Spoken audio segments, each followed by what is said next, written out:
Hello everyone and welcome to episode 83 of Legacy Gaming with Atari Man 71. Before I begin, I'd like to remind everyone to play the games you have. It's great to grow your collection, but remember to play the games you already have. I'm doing these streams and recordings because I have an extensive collection and I really hadn't touched it in almost 15 years. Try not to collect these games like they're trading cards, which is what I was doing. They were made to be played, so I think that you should. I'm playing mine and I'm having a great time. I also think it's good for the cartridges. I think it keeps the contacts clean. It keeps them in playable condition. I just want to add that if you enjoy retro gaming or legacy gaming as I'm calling these games, and videos like this, please like, subscribe, and follow me on Twitch, Twitter, and YouTube. I'm active on all three platforms under the name AtariMan71. On this episode, I'm going to be playing 4 games which were published by M Network. The game titles are BurgerTime, Kool-Aid Man, Super Challenge Football, and Space Attack.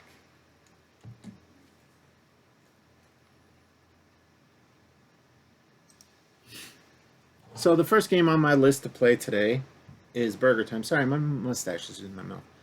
It's BurgerTime. You see that right there. And it's M Network. I don't know if that can focus. But there's a little M Network on this cartridge. Not all of them have that.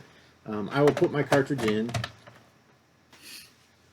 turn the video capture card on, and turn the game on. So this game automatically starts, I believe, when you hit reset, so I'm not going to do anything. But I'd like to add, I mentioned in the introduction that, it's good to play your games. It keeps the contacts clean, keeps the games playable. I just want to say that if you store them properly too, that's effective. Because I store these in a closed box, away from dust, away from dirt, and away from moisture. And each one of these cartridges, the Magic and M Network games, have exposed contacts, similar to Activision.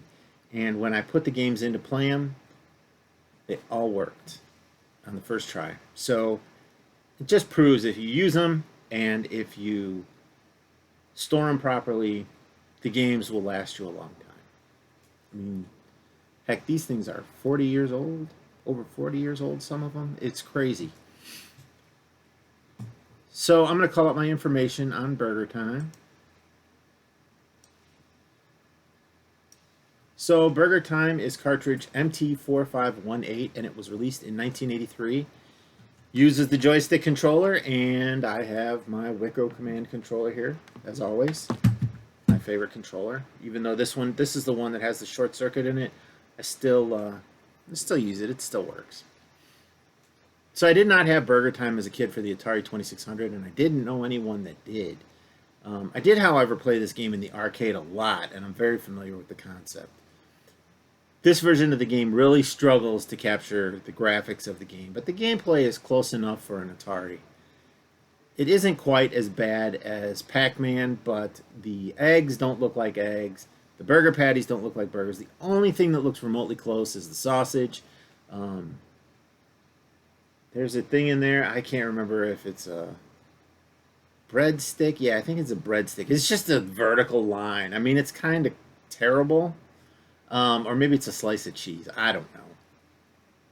Anyway, the joystick moves your chef, and the fire button is referred to the pepper button, so you can actually shake pepper on the food, and it freezes it, and you can get past it.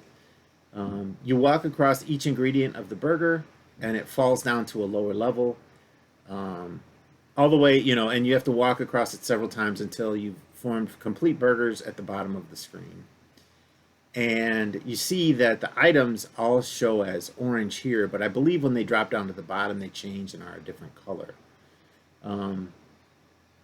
So the object of the game is to form all the burgers that are available on the screen. Hot dogs, eggs, breadsticks, and cheese chase after you. If they catch you, your round is over. You die. And there are 5 mazes that repeat after completing the 5th one. So there's really not that much variety in the Atari game. I think there's more in the arcade. And the arcade generally looks better and plays better. The real weird thing is, when the ingredients are moving around trying to grab you, the collision detection is really kind of generous to them because it goes and it flips and does all this stuff, and it can be like way far away from you, and then it flips, and the burger patty flips, and then all of a sudden it's hitting you. So I'm seeing that I'm struggling with my frames per second, so I apologize if the stream looks bad. Hopefully the recording will do okay. So the difficulty switches in this game have no effect on gameplay. The left difficulty switch is used to pause the game. In A position, it's paused. In the B position, you play. And so I still have it in the A position from when I played Masters of the Universe for the last recording, and so the game is paused. So I will use that to start the game. The B difficulty switch, or the right difficulty switch, is used to select the number of players. In A, it's 2 players. In B, it's a single player. Also, the 2 players share a single joystick, so I can play it in 2 players, and it just resets for each time. But anyway, they're both plugged into the left controller. So the VGR ratings for this game, the graphics are rated 3 for decent, and the playability is 3 for worth playing. And decent graphics compared to all the other ones, the other versions. I mean, I know in Intellivision this looked a lot better, and I think Mattel purposefully made these games, subpar, so that to steer people toward Atari, or toward Intellivision, away from Atari. Okay, so one thing I forgot to mention is you can gain extra points by squishing the ingredients between squishing the nasties, the things that are coming after you, between the buns. As the buns fall, if it squishes one of these, you get extra points. They respawn, but they are there. That gives you extra points in the game. And obviously Atari was all about points. So I will, and you can get extra pepper shakes. There's ice cream, a coffee mug, and what's the third ingredient? French fries that show up in the top middle of the screen. And when you do that, it gives you an extra pepper shake. So like I mentioned, the game is on pause because the left difficulty is in the A switch. So I'm going to switch it to B and just start playing and see how I do.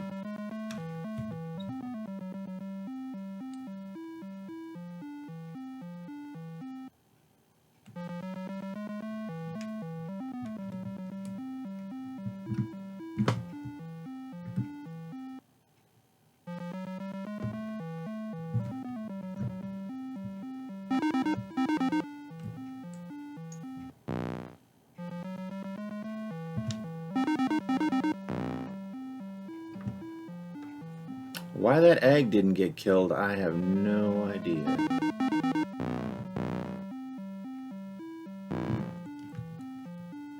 Oh, I'm dead.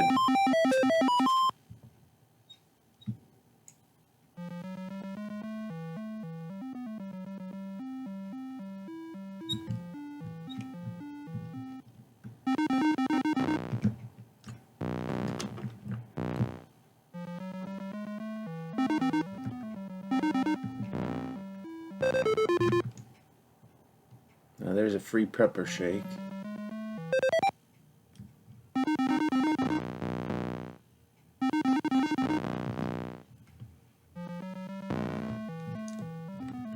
I think I'm going to do a pop out because the screen is so small. I have difficulty seeing when I'm off the ladders.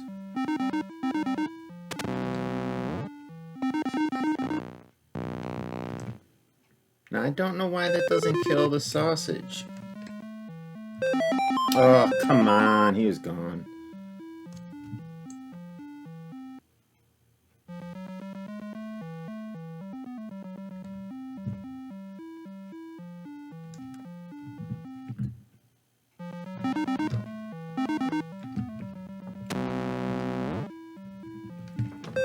Ugh.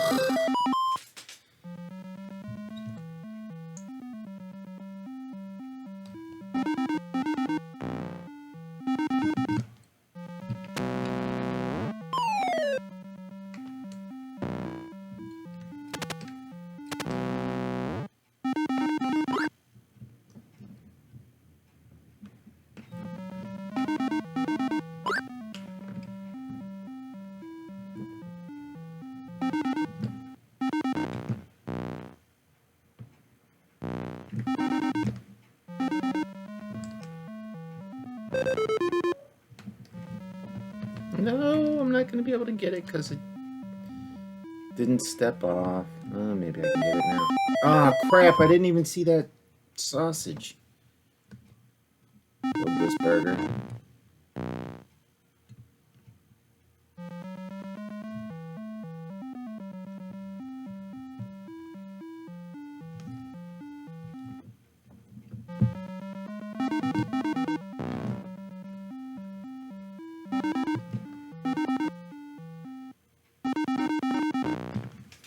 I'm going to pause it real quick.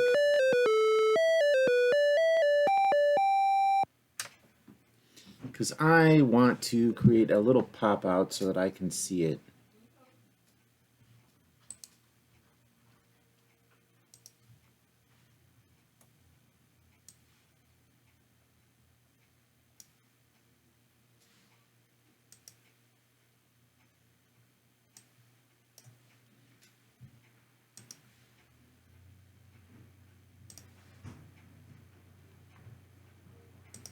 Okay. We'll cut that last little bit out. I'm going to unpause it now.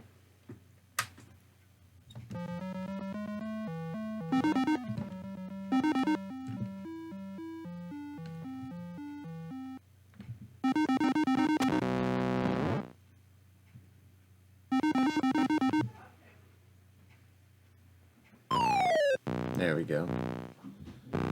That's what you want to do.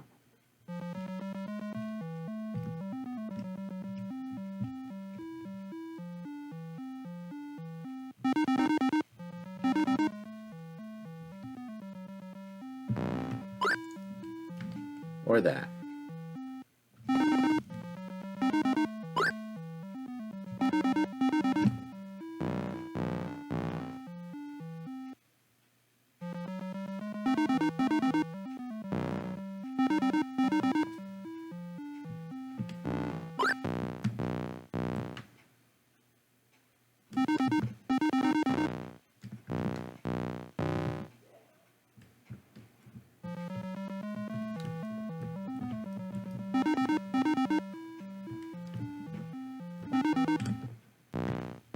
Ah, crap. That's not what I wanted to do. I'm out of pepper. And that's game. I'll just reset it. I'll play it a few times. BurgerTime is actually a game that, just about every kid played. I know I played it at the arcades, like I said, so. There we go. That's what we like to see. Squishing those bad guys.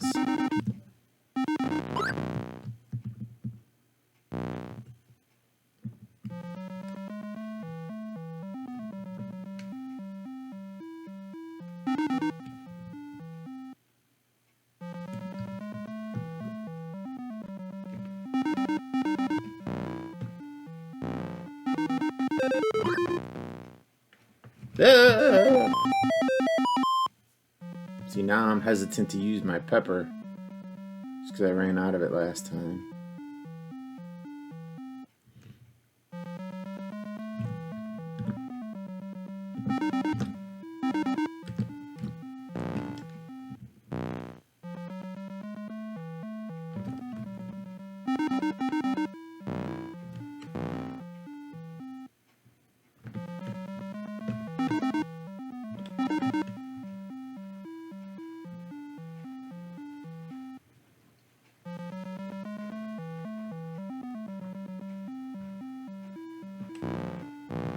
Yeah.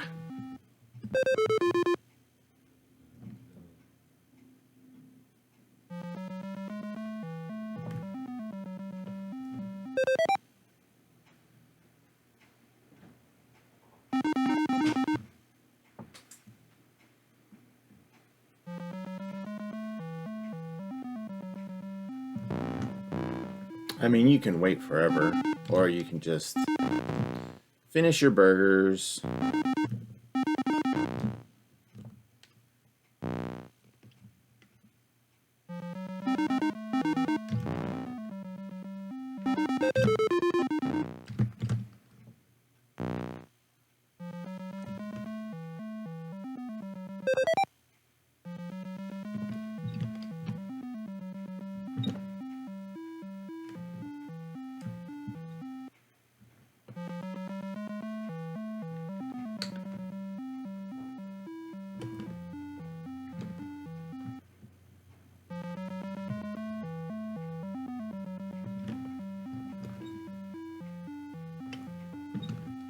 shit.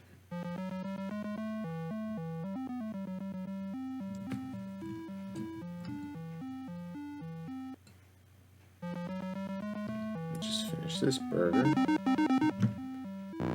so I don't have to do it later.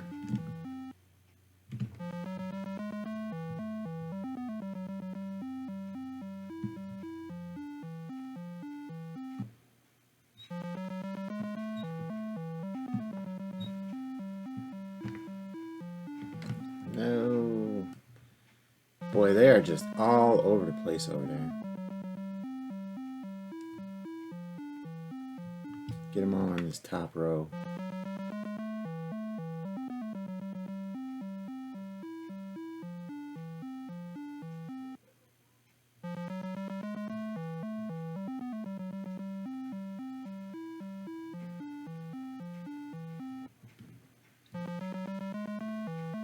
Sorry, I know it's probably boring watching you just sit here.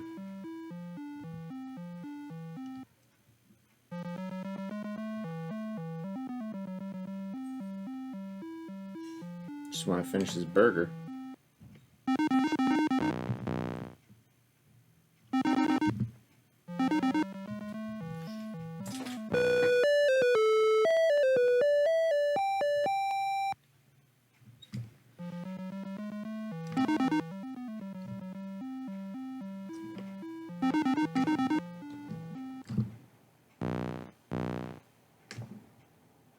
No, I just barely squeezed out of that one.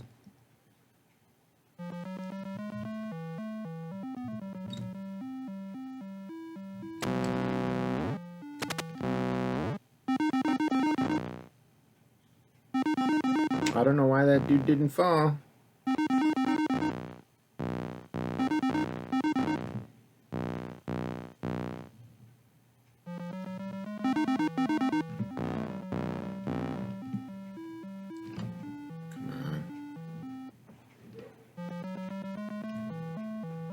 Because of collision detection,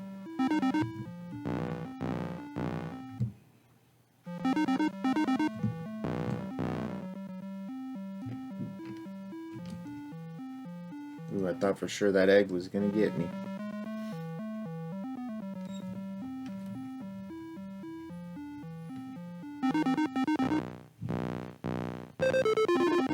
Ooh. I don't think I'm gonna reach it. Ooh, close.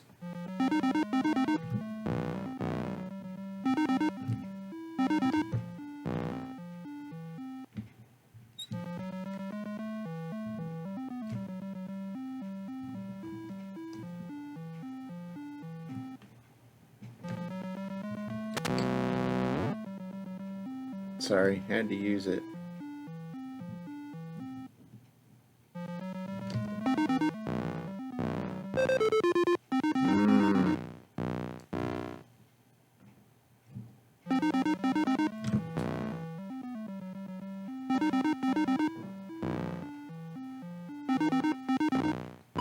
Squish the egg.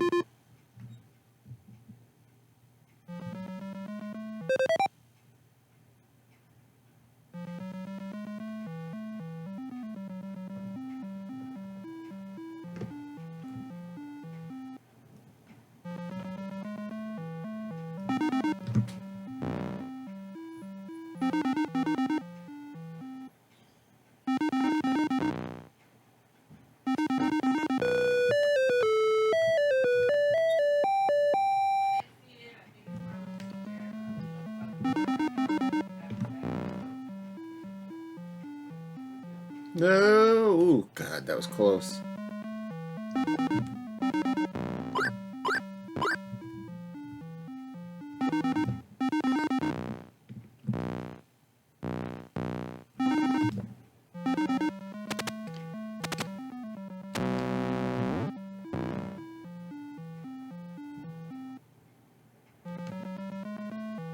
Oh no. Oh no! I'm dead. I didn't realize. I'd kind of painted myself into a corner.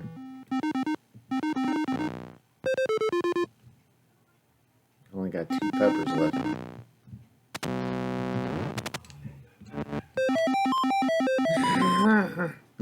peppers.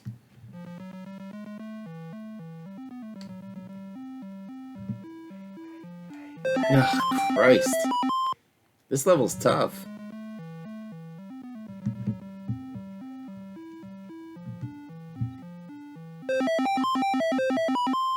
This is the level to use your pepper on. So I'll play it one more time.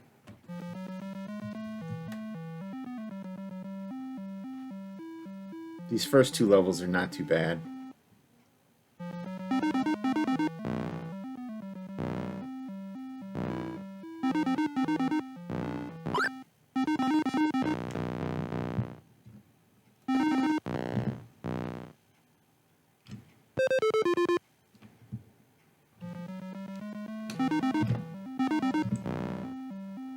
No, I got greedy on that bun.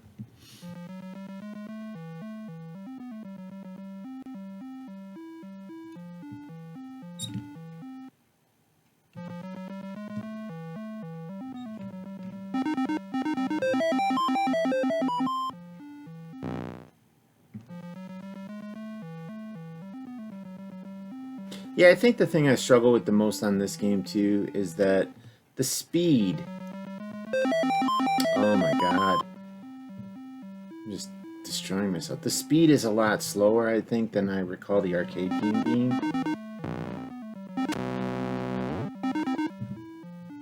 I'm dead. I knew he was going to restore. Let's get that pepper. We'll use it right away, but...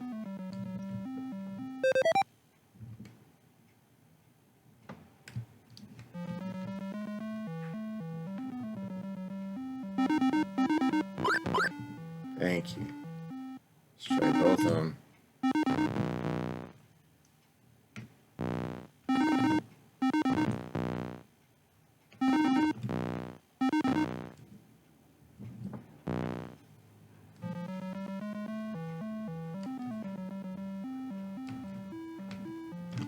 See, I get stuck on these ladders, and then it screws me.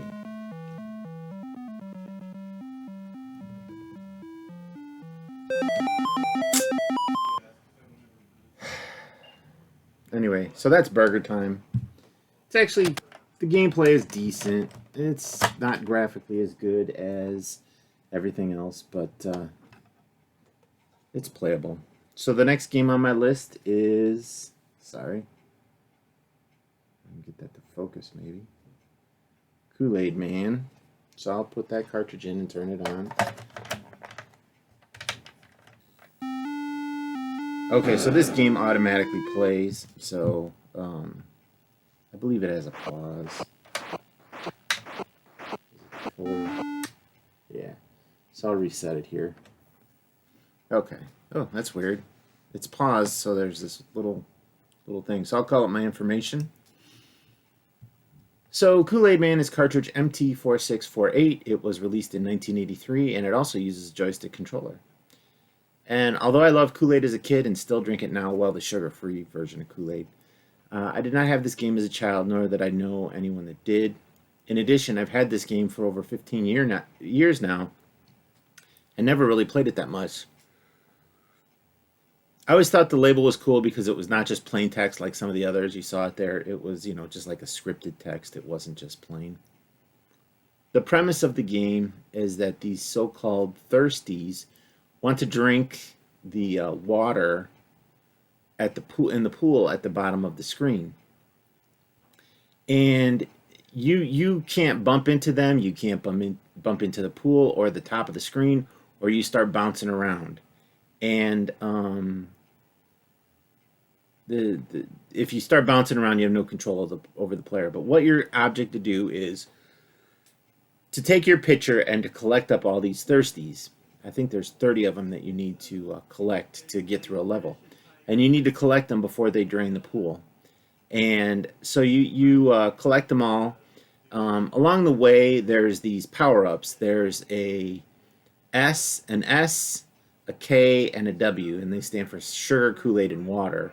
And basically what they're designed to do is basically turn you into Kool-Aid Man, and then you can move around the screen with impunity. And you don't bounce off of anything. You can just basically collect them. But it lasts a very short time. So basically you lose the game, and this is eventually what happens. You either run out of time or by running out of the pool water.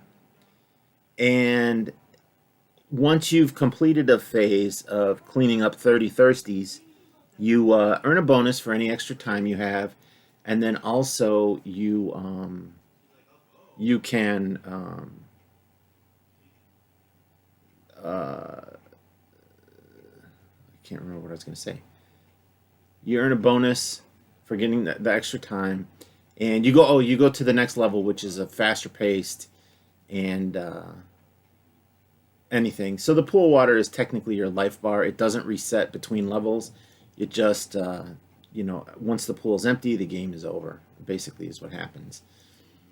And the party's over once the pool is drained, and that's exactly what the thirsties want, is the pool water. So there is an Easter egg in this game, although I've not been able to get it to work. During the game, you need to be at the top of the screen when the timer is at 40 seconds, and at that moment you hit the select switch, and you'll turn the letters JT. Oh, it has to be set to black and white, so let's do that right now. Color black and white. Okay, so that's in black and white. If you hit the select switch, you hit the select switch, and you'll turn the picture into the letters JT for Jane Tirjung, and the thirsties will turn into the letters ST for Steven Tatsumi, and I think they were the programmers for this game. And then if you turn into the Kool-Aid Man by getting one of the power-ups, it'll just be a large letter JT. So initially this game was available exclusively through mail-in order, and it was later released as a full retail packaging. So this game is only for one player, and although the difficulty switches... Oh, and also the difficulty switches are utilized differently. The B difficulty switch on the left side affects this, or no, on the right B difficulty switch affects the right difficulty switch affects the speed of the thirsties. In the B position, they're slower, and in the A position, they move faster. The left difficulty switch is used to pause the game. In the A position, the game is paused like it is here, and in the B position, it's normal play.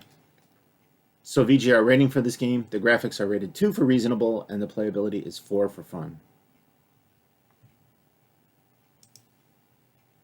So I'm just going to play this game. We'll see if we can do that Easter egg, but first I'm going to play the game and just show you how to play it, and then we'll work on getting the Easter egg to work. So I'm going to take it off of pause. I'm going to put it in color, actually, so I'm going to play it. Put it off of pause. Oh, yeah!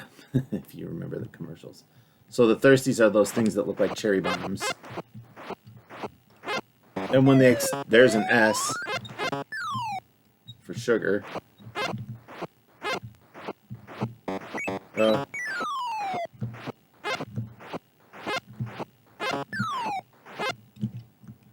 And there's always basically 2 of them drinking.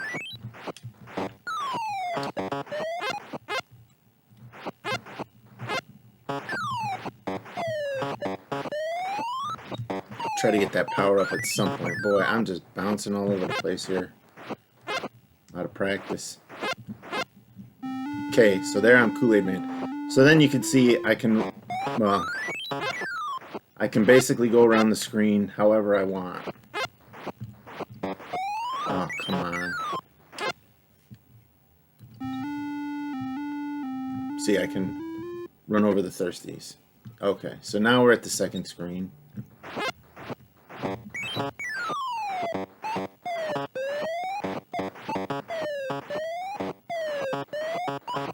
So I'm never going to finish this game.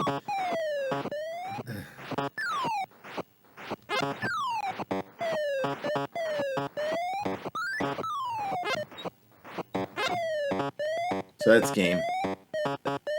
Try it again, just under regular. And then we'll try to do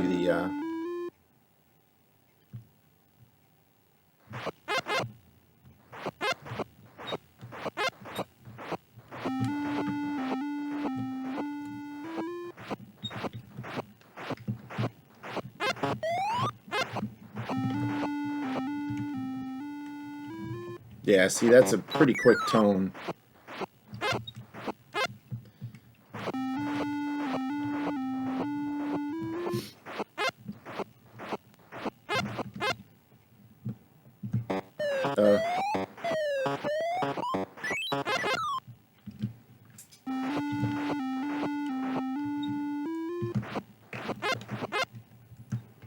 So we're getting toward the end. Oh, come on. Probably one more. Maybe one more.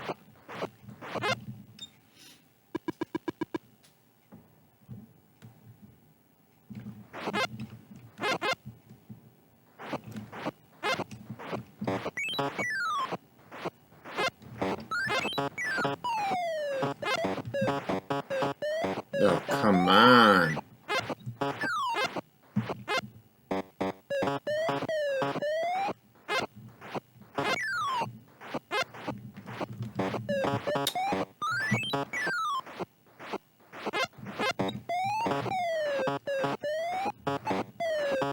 Come on.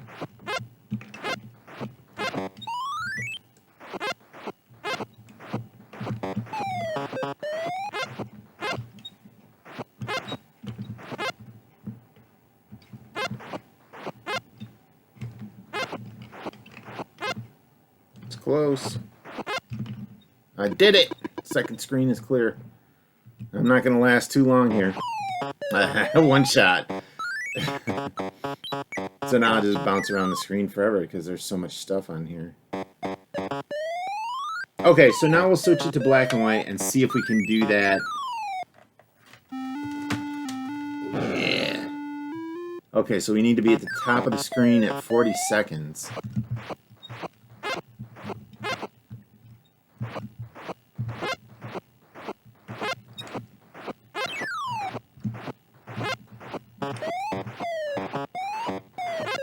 Come on. Oh, select. No, I wasn't at the top of the screen. Alright, let's try it again.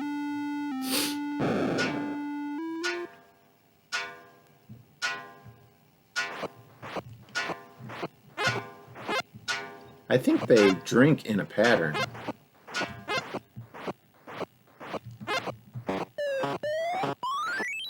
Come on, stop bouncing around, jerk.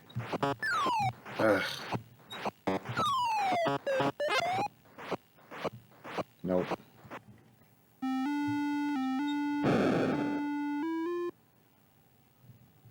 We want to get this top guy to start drinking.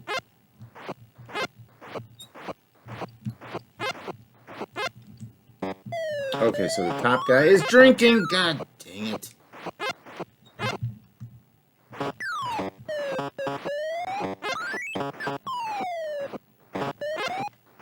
Nope.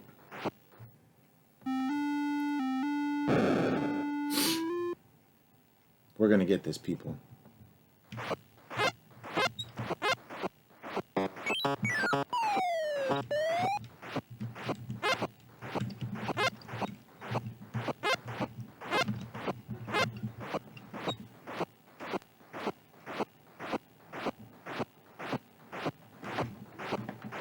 I don't know if that's legit. Maybe it's not in the Atari game. Maybe that's just in some other game. Maybe it was released for Intellivision as well.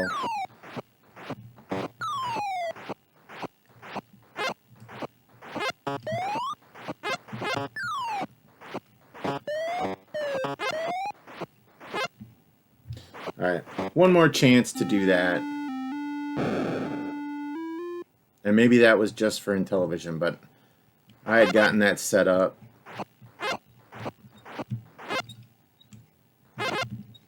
Okay.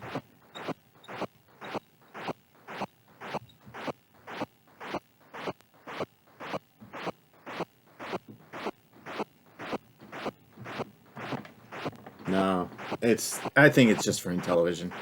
So anyway, that's Kool-Aid Man. Take that out. So the next game I have on the list is Super Challenge Football. See that there? So I'll put that in.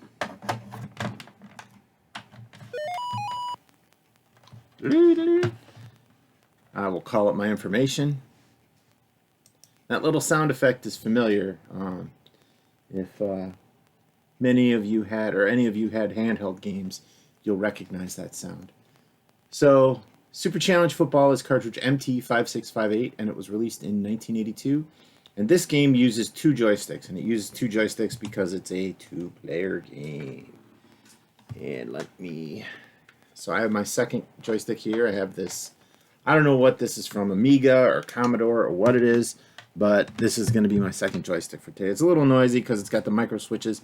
I actually like it for motion games, so we'll see how I do. So this is another game I really didn't play as a kid, and it's a recent addition to my collection, and I haven't had much of a chance to play it. It's primarily because it's a two-player game, and I don't really find a lot of people interested in playing Atari. And also, growing up in my house, there was a Mattel football game, and it was the little handheld game, and it went when you started it, and it kicked off the ball, just like you saw there. So it's very familiar. That's a very familiar thing. And we had tons of fun with it. It was just a little LED handheld game, and we had tons of those things. We had baseball, football, basketball. We had Blip. We had Merlin. We had Simon. We had, we just had just about every electronic hand. We had a bowling game. It was just a ton of fun, and those preceded video games. And so, like, mid 70s, that was what my parents were giving us, were these electronic handheld games, because they had gotten cheap. And then, early 80s, we got the Atari, and it all changed at that point. So I'm not going to play too much of this game because it is a two-player game, and I don't have anyone here to play with me. I'm just going to show a little bit of the gameplay, and just because it's difficult to play, because there's just so much you can do. And for starters, I'm just going to say that you have to have the manual to play this game. That being said, the manual is somewhat difficult to find online. I did screenshots to collect it myself from the website that had it up, but for the most part, no one seemed to have it. No one seemed to have this manual, this specific manual. So, this game has passing, rushing, tackling, interceptions, and incomplete passes. There's no kicking in the game. There's also no out of bounds in the game. Touchdowns count for 7 points, and you can earn 2 points for a safety. Also, there are no penalties in the game, at least that I've seen. So this is probably the most complex game that I've seen up to this point. And not because of the gameplay, but simply because there's elements of it that, don't exist in some football games today, and then others that still are part of football games today. And I'll explain that in a second. So, the game includes 5 players on offense and 5 players on defense. There are 4 linemen and 1 backer on each side, either the quarterback or the linebacker. And you basically need to program what every player on the line of scrimmage does before you can start the play. So you see now that the linemen are in the huddle. They're facing the backers. And so you can use your joystick and program their blocking scheme, or if they run out for a pass, or if they fake like they're going out for a pass, or a bunch of stuff. And you can program all of that stuff, and when you do it, then you do it on both sides. And when you do it, you can run your play. You can either run your run play, which you run downfield with the quarterback, or you can pass the ball. You can actually pass the ball. And to pass the ball, you drop back and you push the button and hold the joystick, I think, in the direction you want to throw the ball. And then you press the button, it throws the ball, and then you control the receiver, and the receiver's job is to get to where the ball is and catch it. So you have to play as the receiver as well. And I don't recall seeing that again until Madden.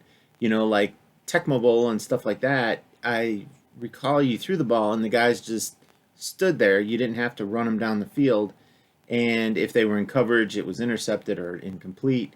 Or if they weren't in coverage, they caught the ball, and then you would run with them. So this game is real amazing for an Atari 2600 to do all this. I can't imagine the programming that went into this game.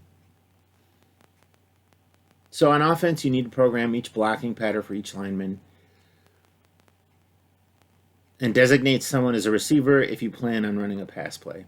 On defense, you need to program the rushing pattern for each lineman, and you play as the linebacker. The blocking and rushing patterns are shown in the instruction booklet. If you run a pass play after you snap the ball, you control the quarterback, and then you roll out, and then you throw the ball. And if it crosses any defender that isn't tied up with a lineman, it's intercepted. So you got to watch out for the linebacker when you throw the ball. And then also the defender that's on the lineman that you are throwing the ball to, because they can both intercept it. And so the game has a simulation of 4 15-minute quarters. The time actually runs off pretty quick, but you'll see, it's still, the game runs slow because dead balls, the clock stops. And like I said, this game is only for 2 players. You cannot play against the computer. So VGR did not rate this game, I suspect because it was a 2-player game, and as such, it was difficult to rate it, if he had no one to play it with him. Graphically, it's good. Gameplay is pretty decent, so we'll see how it goes. So we're starting out. The green team is on offense, so I'm going to program these guys for a run play. So I'm going to program them to block. I don't think I have a sound. And then on defense, I'm going to... I programmed the first guy on accident. So let's see if there's sound. Nope. I'll fix my sound. I'll just get a first down and fix my sound. Probably bump the cord. Or is it muted? It's not muted. So I don't hear the sound. There's static. Oh, there's not much sound in the game, that's why. Okay. So I'll do that again. So if you follow your defense back on pass defense, they get tied up and can't do anything. So you just need to avoid the linebacker. And then you can run the whole way down the field. But there's not much sound. There's not much crowd cheering or anything like that. Oh, and that's the other thing. The defenders just like respawn. So you got to be careful. They always respawn in the middle of the field. But I think that's just to make up for the fact that you're burning them like crazy. But if they're following close behind, it's something that's difficult. And that sound, that touchdown sound, is the same as what the touchdown sound was for the handheld game. So it's really kind of a nice tie-in. So here what I'm going to do is I'm going to try to do a pass play, so on offense. So pass plays are a lot more difficult to execute, and I'll show you that first. Actually, I'll show you a run play where the defenders are covering a run play. So run, run, run, run. Okay, so these guys, I'm going to give them the same patterns. Okay, so I'm going to hike the ball and then just run it.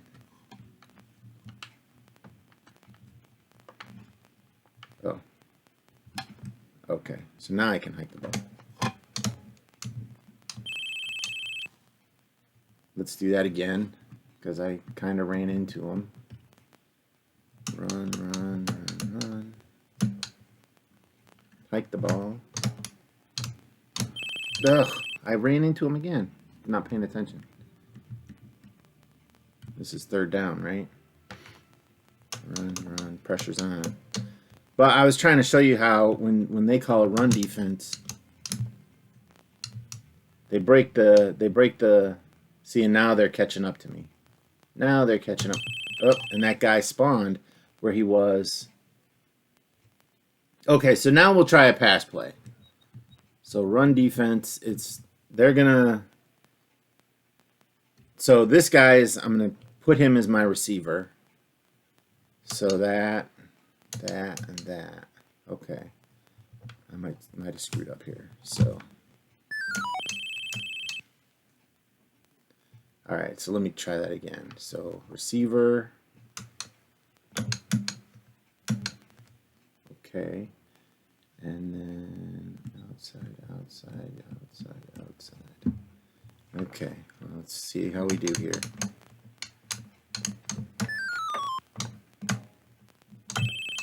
See, the receiver is off the screen. So let's try it again. That. And then, so he's gonna.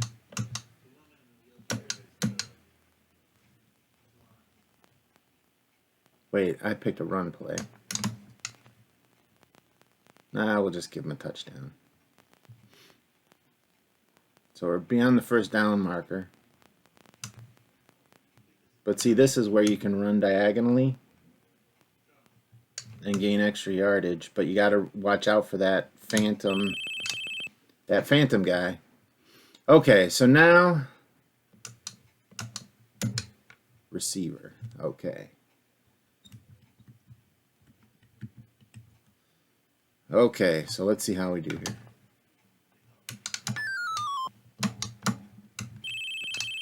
Dang.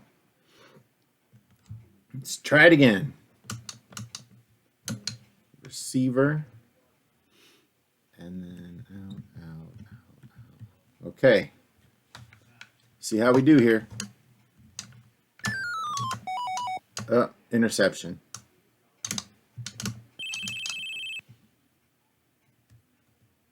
So let's do a safety here. And then bam. Because we're on the goal line, right?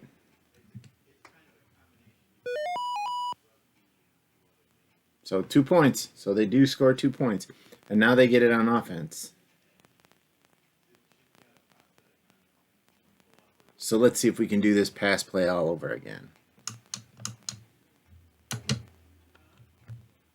Okay.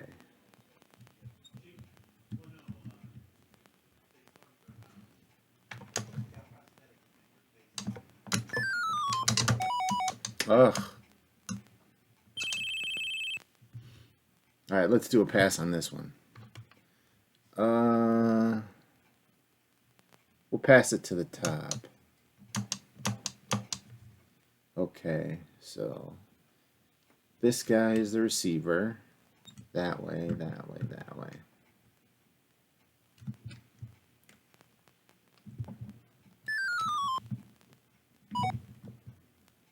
Caught the ball. Touchdown.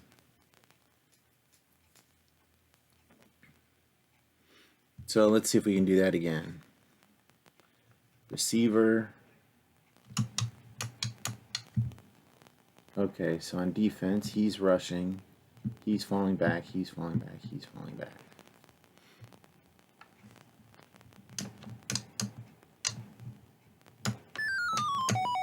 Oh, come on. I can throw. Man. This is like. Anyway, this is like the Bears.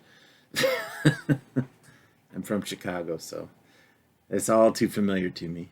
So I'm going to do a run play here and just run it in. And then pass.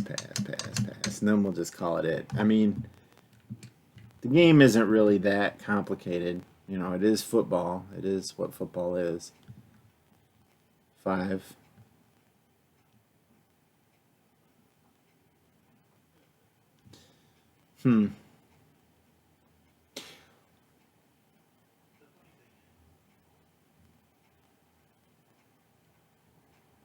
I'm curious. We'll see here if the clock. We'll let the clock run down, and it'll see if it'll let us cross the line of or the goal line after the clock expires.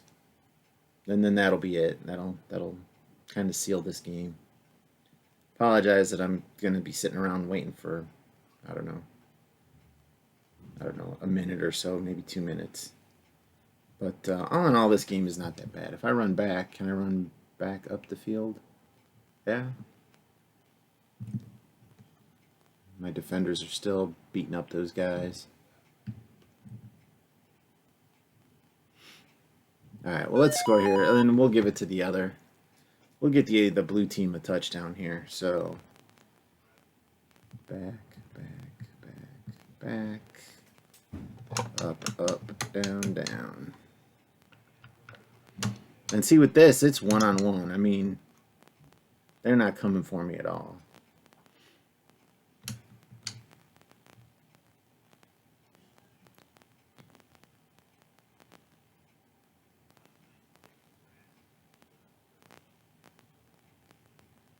This will be interesting because I'm going to be, well, time-wise, it's not going to be that, oh, that close.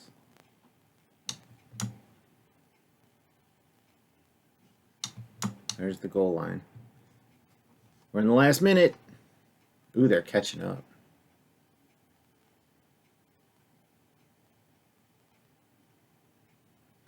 And it did. So there you have it. The clock can expire, but if the ball is active, it'll let you cross the line of scrimmage. So this is the start of the second quarter.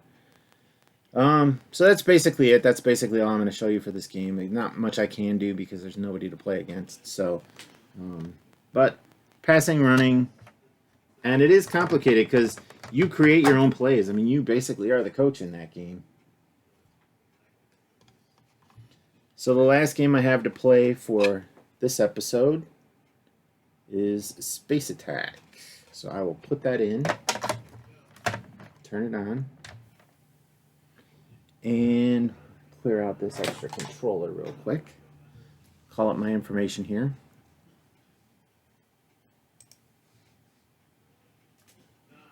And so Space Attack is cartridge MT5659. It was released in 1982, and it uses a joystick controller. And so I had this game when I was a kid, and I played it a lot. I actually really enjoy the game, and it quickly became one of my favorites. I recall initially when I received the game, I was put off by the shape of the cartridge. It didn't look like any other Atari game I ever had. Also, I got this game after the video game crash, and I recall thinking to myself, oh, this is a cost saving because there's less plastic in it, so they're, saving money that way. As a kid, you justify anything. Also, the other reason I didn't like the game is it didn't stack well with the other Atari games. All the other ones, the Activision and the like were good because they had the interlocking fingers in them. But, the Atari games, you could stack them up and set them on, on your shelf, and they didn't slide all over the place. But these, you couldn't really stack so that you could read the label. You had to stack them on end. And, really, actually, it's probably better for the cartridge because you don't get dust on the contacts. But it was frustrating. I was like, it didn't fit. It's one of these things is not like the other, and it just kind of bugged me. But I did really enjoy the game. And if you look at these cartridges, like I said, they're actually Activision cartridges mounted to an adapter for Atari. So I didn't realize that at the time, or in television. Sorry, in television cartridges. I didn't realize it at the time. I didn't know anyone that had Intellivision. I only knew Atari and ColecoVision. Those were the only two that I knew of. And so, it wasn't until, early 2000s that I really got into it, that I found out about all the systems. I saw the commercials for Intellivision, but I didn't really ever know anyone that had one. So I knew someone that had one when I was older, but when I was young, none of my friends had it. So the game starts out on this galaxy map here, and your mothership is at the center of the map. It's like that center square. And in the game, there are 3 attacking fleets that'll pop up on the screen once you launch the game. And you can deploy your squadrons to fight these fleets. The fleets are like 10 to 12 ships, and your squadrons are you only have 3 ships in your squadron. And so you deploy the fleets, or you deploy the squadrons to a fleet by pushing your down on your joystick and selecting one of the fleets to attack. And then to deploy your squadron, you push the button and push left, up, or right.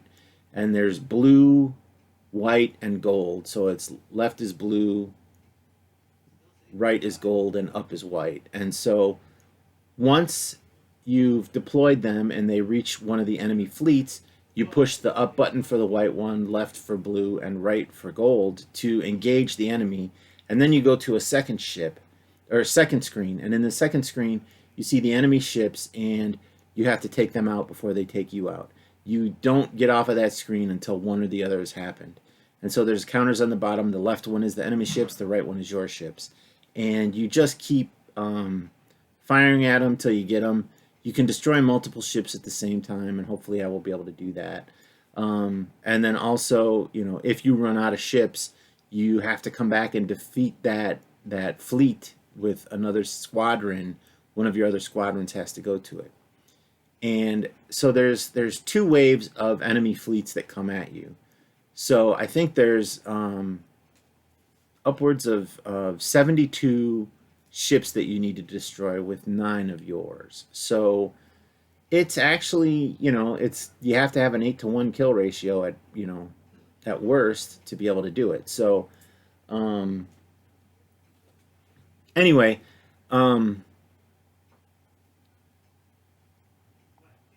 sorry, I've talked a lot and didn't read it because I had this game. So so at the end, once you've destroyed all the enemy ships, the game plays a tone and lets you know you've won. If an enemy fleet gets to that center ring, a warning starts. If you don't engage it quickly, your mothership can be destroyed. If you don't engage it, or if you engage it and you run out of fighters or whatever, and it's there, after a certain amount of time, another tone plays and the screen changes color to let you know you've lost the game. And I'll show you both of that. So the instructions suggest that both the left and right difficulty switches be at the same level. So the right difficulty switch controls the activity on the galaxy map. When you're in battle mode, so battle mode is when you're shooting at the alien ships. In the A position, the activity continues when you're in battle mode, but at a slower rate. Also, if any other dispatch squadrons reach a target fleet during the battle mode, the computer actually fights for you. And I don't like that because routinely they lose 1 of your ships for every 4 alien ships destroyed. And like I said, that's not a good enough ratio. In the B position, no activity occurs when you're in battle mode. And so I'll just put them both to B. Just make sure they're both in B right now. I think they are. Yes, they are. And this game is only for a single player. So I'll play this for a little bit because, like I said, I had this game. And I enjoyed it quite a bit, so we'll see how it goes. So you pull down to start the game. So the one on the right of the screen now is the one that I can launch my ships towards. So I will launch them, and I'm launching. That's the gold. So now the top one is highlighted. I'll push up, and that's the white. And the bottom one is highlighted now, so that's the blue, so I'll push left. I wanted to deploy the left. There we go. Okay, so now I'll push left. And here's the battle screen. So there, my first shot destroyed 3 of them. And they'll shoot at you, and you can cross their shots when they're white, but as soon as they turn orange or red, they will destroy you. They just have to hit your crosshairs. And the game recommends not sitting still, because if you sit still, they're going to shoot you. And this is in the easy mode, so they don't zigzag as much. And they don't move as quickly. And really, the real trick of this game is learning how to lead the ships. And I've got that one, so I'll push up now. As a kid, I never read the instructions like I've mentioned before. And so I would just wiggle my joystick whenever one of the... So I'll highlight that one, and I'll push that one, and I'll push that one to that, and so now I'll push left to engage the blue one. So I just would wiggle my joystick in order to engage the enemy.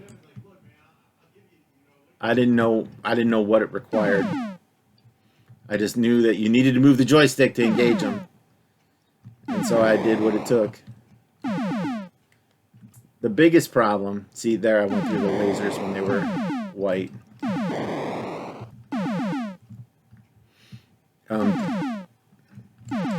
Oof. Yeah, and that stop and turn on a dime, that's real annoying. And you can see I played this game a lot. It was simple, but it was fun. So there's the left one again. That's the other thing. They like to fly where their lasers are so that they can trick you. So I guess it's 12 with every one. And I'll show you what happens if you lose a ship here. I can just sit still.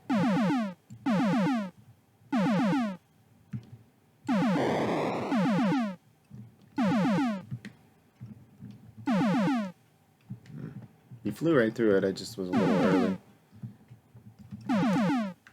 Late. 7 more. These guys are a little trickier. See, I flew through it there where it was blue, or where it was white. Dang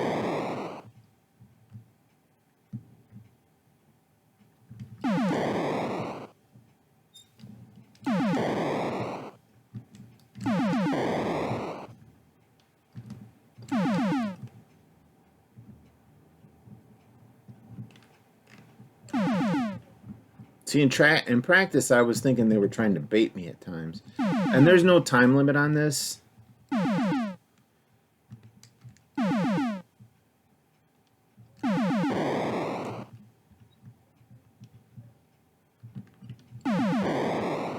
And because I have it in B difficulty, the action isn't happening outside. But you could see how, if that was happening, the other fleet would be engaged, and it's important for you to so that's up. So there's one more on the bottom, so I'm going to send that fleet to it.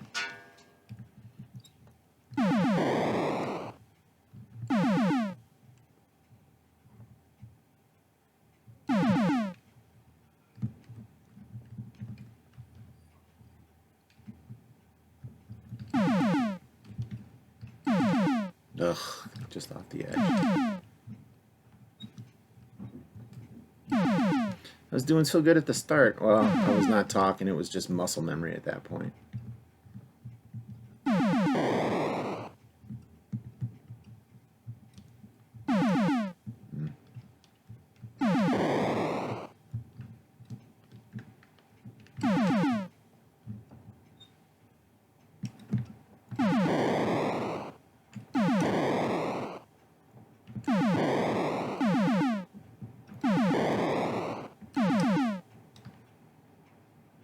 Last guy, at least in this fleet.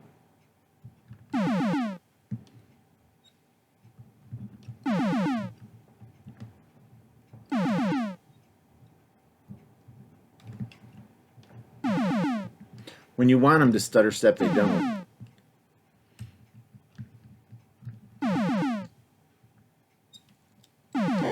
There we go.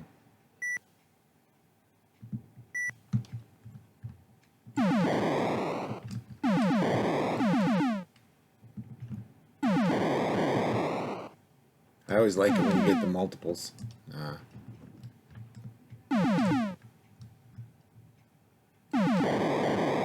Like that. Because it's almost like fireworks. 3 more left. 1 left. So that's how you finish the game. There's no score. It's just if you finish it or if you don't. So now I'll play it. I'll show you um, getting hit. And so I will send the left guy there, or the right guy there, the left guy there, and the white guy there.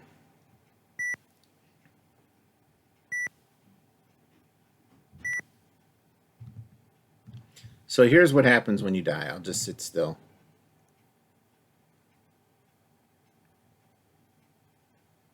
And they're not going to shoot at me. There we go. So that's the sound that happens.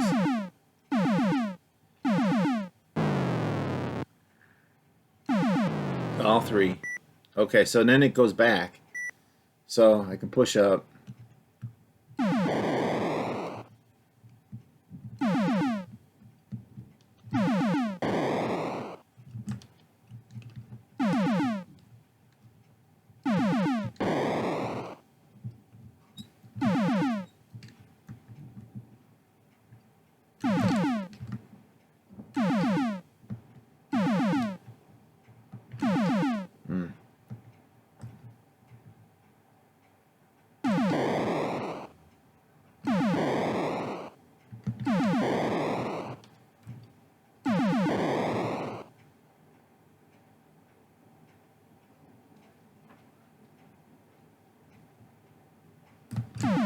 Oh, he flew right through where I was, too, if I wouldn't have moved.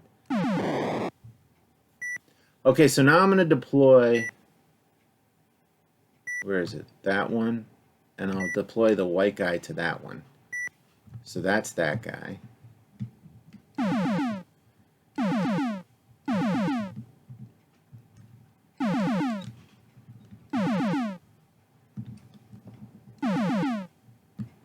I should show it to you in the A difficulty as well. The action is a lot faster. Maybe we'll do that after this one.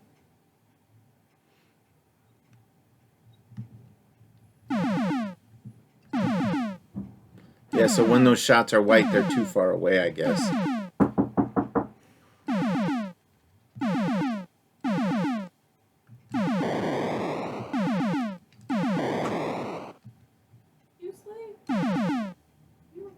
Yes.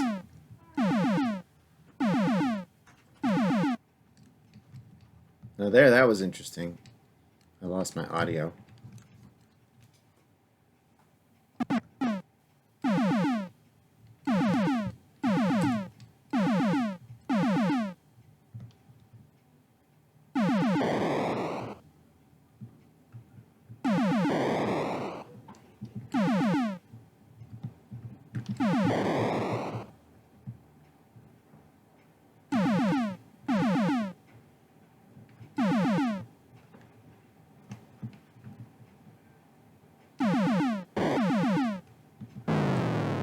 I lost the guy.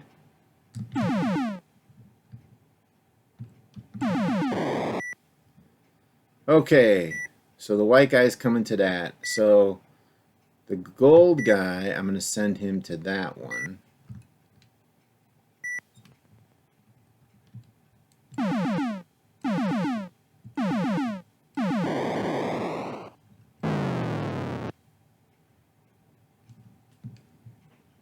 So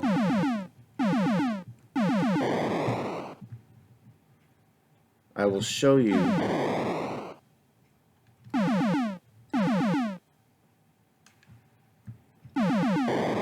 since this guy is so close.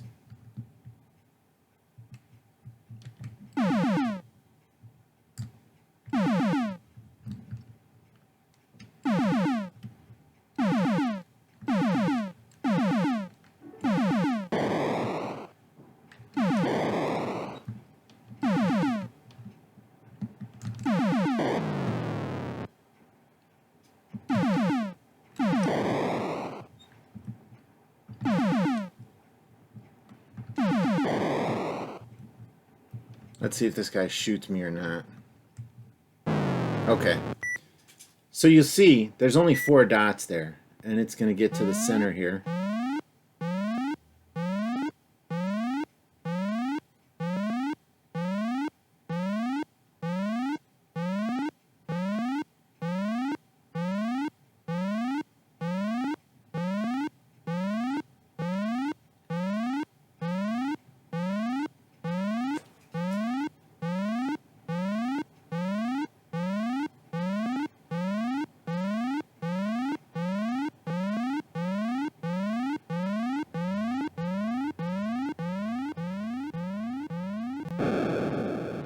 So that's it. I've been destroyed.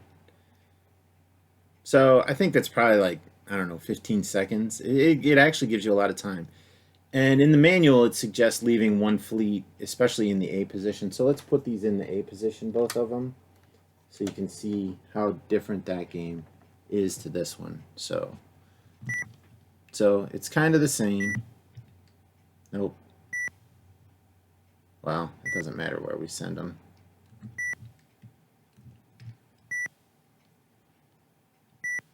So here you see, so left is engaged, so they shoot a lot faster.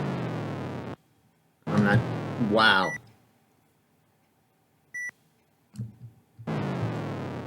I just spawned. It's like night and day with the other game.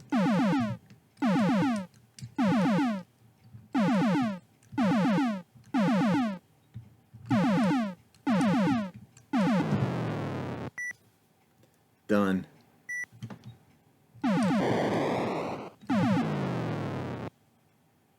I think the computer would do better engaging them if I didn't do anything. See how fast that shot came in? That's crazy. It's crazy. I never really played it in that level, and now I remember why. I guess, you know, if you spend enough time on it, it's a way to make it exciting again. Make it more difficult. We're going to lose again here real quick. What, I just try one or two guys at most? I lost 9. Yeah, dead.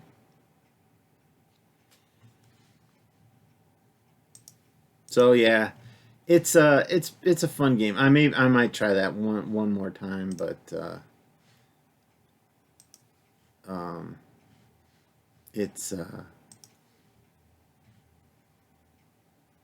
it's kind of crazy. I mean, that's just super fast. Hold on here. I'm sorry. So I'll reset and just try that one more time. Okay, so which one is highlighted? So that is that guy. That is that guy. And that is that guy. We'll attempt to stay alive.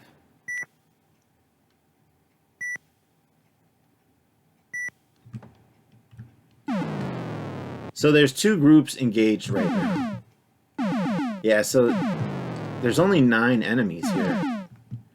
But their speed of shooting is so ridiculous.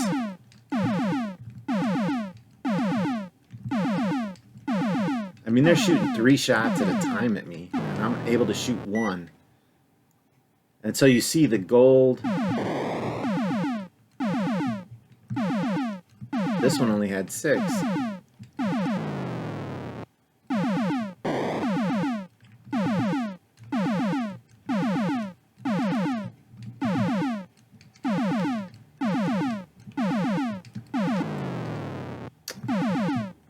Impossible.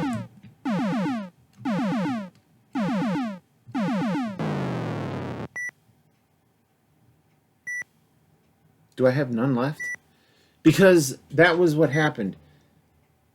When I was in the battle scene, there were only 6 there because my fighters were actually battling. And so you see there, it's over. It's over. I shot more. The computer shot some for me, but the computer can't do it. You have to pick it up.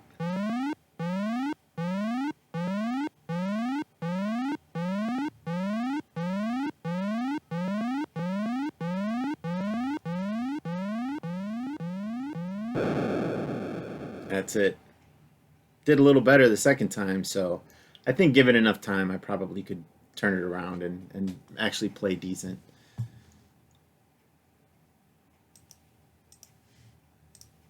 So that's my episode for today. I hope you enjoyed watching it. I know I'm not the best gamer out there, but I'm trying to bring just some information and some gameplay from my extensive collection. I'd like to remind everyone that even though I think we may be through the worst part of the pandemic, I want you to be healthy and stay safe. and I still think it's a good idea to wash your hands and social distance. I appreciate you taking the time to watch me play these games. I stream on Twitch Friday, Saturday, and Sunday under the name Atari Man 71. The videos from the stream are then released on YouTube Monday through Friday, approximately, of the following week. I will be streaming Atari again on Friday of this week with 6 new games. And then after that, I'm going to conduct my Fable Fridays, which after I streamed Atari, I'm going to stream Fable for a couple hours just to play it, just to get through it and show you all the gameplay in that. So until next time, thank you again and have a great day.